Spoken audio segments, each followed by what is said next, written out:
Great. Thank you so much, Dr. Yang. Uh, it's really awesome to be here today and to speak to all of you. Hopefully the slides are being shared and you can see my screen here. So let me kick this off by talking about escalating to the cloud and the benefits of SaaS-based technologies. Before I jump straight in, I just wanted to kind of talk about where the industry is going and what are they exploring in terms of future strategies on cloud. And to this, Navis ran a survey last year asking several folks about what kind of things they know about the cloud, what kind of timelines have they established to move to the cloud, and so on. And you'll see that there is an overwhelming response of folks who are talking about cloud and about SaaS-based technologies as being something that they are seriously considering in terms of the next few years of outlook. So 93% are interested in exploring more about SaaS-based solutions. 62% have actively exploring steps, and so on and so forth. So it's very reasonable to assume that SaaS is not something that's out there too many years out in the future, but it's happening now and it's very current for all of us. So before I jump into the benefits of SaaS, I think it's important to kind of understand some of the context and terminologies around what SaaS is. And I've taken a transportation analogy in this case to explain the concept. So think about car ownership. I mean, we all own, when we own a car, you have to make loan payments, you have to pay insurance, you have to pay for the fuel, maintenance. There is a lock-in that's associated with the car ownership concept. And basically you have the ownership for the car. And and I'll kind of let me explain the analogy and I'll layer in the SaaS idea, once I explain it. The second kind of idea is about leasing a car, right? So when you lease a car, you are not locked in because you return the car at the end of the lease, but you do still make, loan payments and you still have to pay for fuel, insurance, maintenance, and so on and so forth. So there is some level of reduction in the ownership or responsibility that you have when you lease a car. Now, renting a car takes it a step further. You're not responsible for maintenance, for example, right? So you're responsible for fuel and insurance and pay for use and so on and so forth. And then the last piece of it is ride hailing. So, you can you pay per use, you call, a service, whatever your favorite service is in your region. Uber, for example, in the US, you pay per use, you don't have to pay for insurance, fuel, and so on. And you just go from point A to point B. That's the goal of using a ride hailing service. Now, the key idea here is that none of these concepts are directly comparable to each other. Like, I cannot say ride hailing is the best because it depends on the use case. Now, if I were to go from San Francisco to Los Angeles, maybe ride hailing is not the best use case, right? Maybe something like car rental might be the best use case. So the idea of SaaS is similar. And when I compare that from car ownership to ride hailing, on-prem ownership is more like car ownership, whereas ride hailing is more like SaaS, and leasing and rental are more like PaaS and IaaS services that fall in between. So infrastructure as a service or platform as a service that fall in between those two ends of the spectrum. And obviously there is a shift of CapEx to OpEx along the way, right? So when we talk about SaaS, it's operational expense. You talk about paying a subscription fee in order to get things going, in order to get your applications running, and so on and so forth. So the new concept of SaaS kind of emerges, and brings with it ideas like flexibility. We talk about access of applications from anywhere at any time from any device, so to speak. That's the notion of flexibility. You get security. We have cost savings because now once you're in the cloud, we talk about economies of scale. The same, server and compute prices are going down. When we think about larger consumers coming into play. There is a competitive advantage. Elastic demand is another key one. So for example, as your workload goes up, it's very easy to build out your cloud backend in order to service what compute power is needed to service your application. And that becomes an elastic demand. It's not just scaling out, it's also scaling in or scaling up in that sense, right?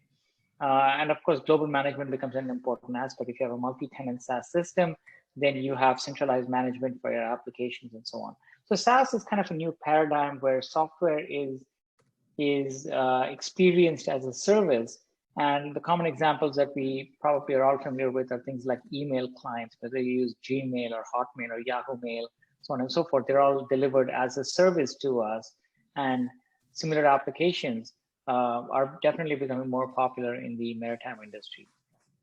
So just as another example, in terms of what are some of the stack elements, technical stack elements, when it comes to SaaS. So when we talk about SaaS, the networking, storage, server, hardware, virtualization, and those layers of the stack all get provided by the service vendor, whereas on the other extreme on-prem case, customer IT has to take care of those elements of the stack, which essentially service your application experience and the application availability for the end users, or in that context.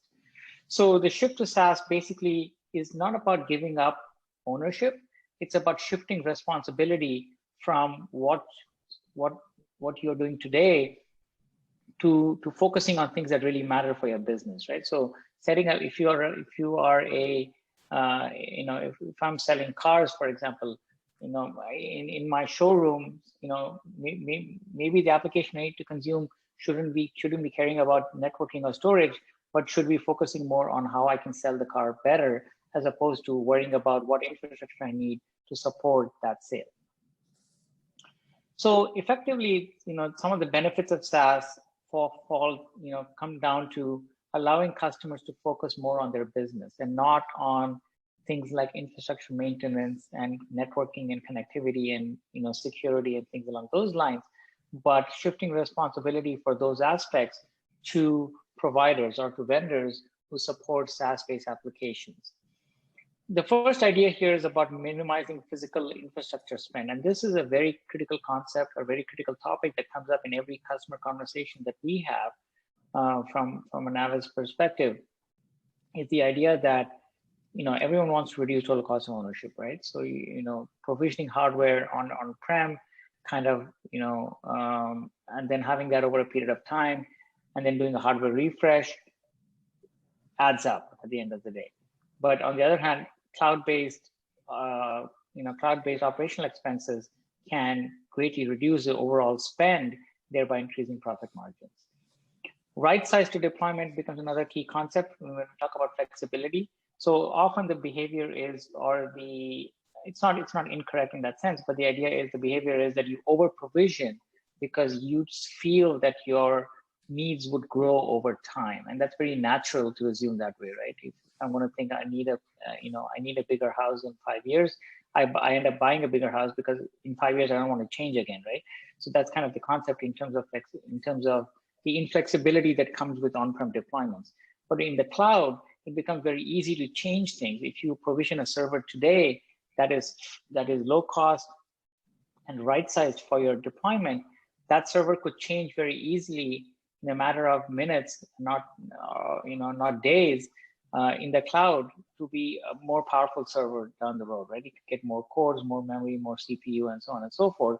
And that would then automatically allow for catering to the increased needs for your application.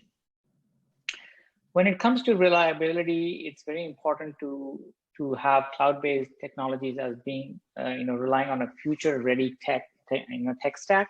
And what that means is the ability for applications to deliver upgrades or applications to deliver newer functionality, feature functionality to you becomes a lot easier when we start consuming it in the cloud. Now imagine having a system that's on-prem and it continues to be on-prem and you have to go through a major upgrade. In the cloud, the ability to upgrade the software, the ability to add fixes or patches and so on becomes a lot easier because it's done through a more centralized approach in that sense. And the last vertical is about security. When we think about security technology, the cloud vendors today have enhanced their security practices so much that I would consider cloud-based security, just as same or better than on-prem in that sense, right? Because there's always a notion of misconfiguration, misalignment, missing a piece of security software when you are doing things on-prem.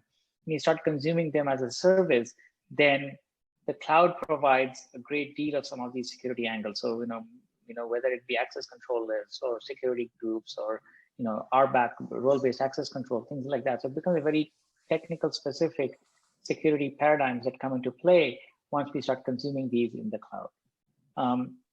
So across the 4 pillars, the benefits of SaaS, are not limited to these. And Luke is going to talk more about some of the other benefits from his perspective, which are awesome as well. But just to kind of lay some context on what are some of the benefits, I think these 4 come to my mind in addition to everything else that Luke will talk about. So let me just kind of wrap this up, wrap the initial 10 minutes up with talking about our focus for the future. And the idea here is to leverage technology to digitalize the supply chain. And if you go to navis.com or if you go to our websites and so on, we talk a lot about digitalization, we talk a lot about automation, and we are talking a lot about transition to the cloud. And that's where I think the idea of the emergence of SaaS-based technologies and the acceleration to the cloud becomes an important aspect for all the benefits that I spoke about earlier. And the idea is, of course, to drive change and future growth through the pillars of digitalization, automation, and transitioning to the cloud more rapidly, allowing our customers to experience feature functionality and software in the best form that we can provide. So with that, I think I'll hand it off to Luke. And Luke, it will be great to hear some of your perspectives on the benefits of SaaS-based technologies from your side.